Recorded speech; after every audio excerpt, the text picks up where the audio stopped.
3 మినిట్స్లో egg scrambled egg చూపిస్తానండి. ఆయిల్లో తిరగమర్దించవేయండి. 1 స్పూన్ ఆయిల్, టర్మరిక్, పసుపు, కరివేపాకు, ఆనియన్, ఉల్లిపాయ వేసేయండి. సాల్ట్ యాజ్ పర్ టేస్ట్, ఉప్పు. 1 నిమిషం వేగనిద్దామండి. ఆనియన్ బాగా వేగక్కర్లేదండి. స్క్రాంబుల్డ్ ఎగ్ అని చెప్పా కదా, మైండ్ చేంజ్ చేస్తున్నా.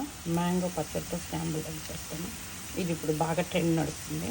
మామిడికాయ పచ్చడి, మీ దగ్గర మామిడికాయ పచ్చడి ఉంటే అది వేసుకో. మిక్స్. కారం వేయక్కర్లేదండి, మనం మామిడికాయ వేసాం కాబట్టి ఎగ్ కొట్టేయండి. మిక్స్ చేసేయండి.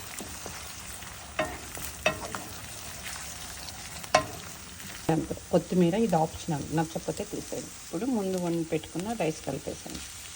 ఈ వంట చూసాక మీకేమనిపిస్తుంది? ఏముంది నా బొంద, ఆవకాయ అన్నంలో ఎగ్ కలిపేసింది కదా అని కదా. నాకు కూడా సేమ్ ఫీలింగ్. కాకపోతే ఇప్పుడు పిల్లలకి ఏంటంటే అంత వెరైటీగా చెప్పాలి. తిన్నగా మనం మామిడికాయ పచ్చడి పెడితే తినదు కదండి, అందుకని చేస్తున్నా అంతే. అది కాక మా పాపకి కొంచెం కోల్డ్ వచ్చింది. అంతా రాసుకొని పూసుకొని తిరిగి తెచ్చుకుంది. కొంచెం ఇలా చేస్తే వెరైటీగా తింటుంది లంచ్లో అని ఇలా చేస్తుంది కదా. 3 మినిట్స్లో ఏమి ఆవకాయ ఎగ్ ఫ్రైడ్ రైస్ అనాలో, ఆవకాయ ఎగ్ అన్నము ఏదో రెడీ అయిపోయిందండి. టేస్ట్ అయితే అది ఫ్రెండ్స్. 7:27 box ready.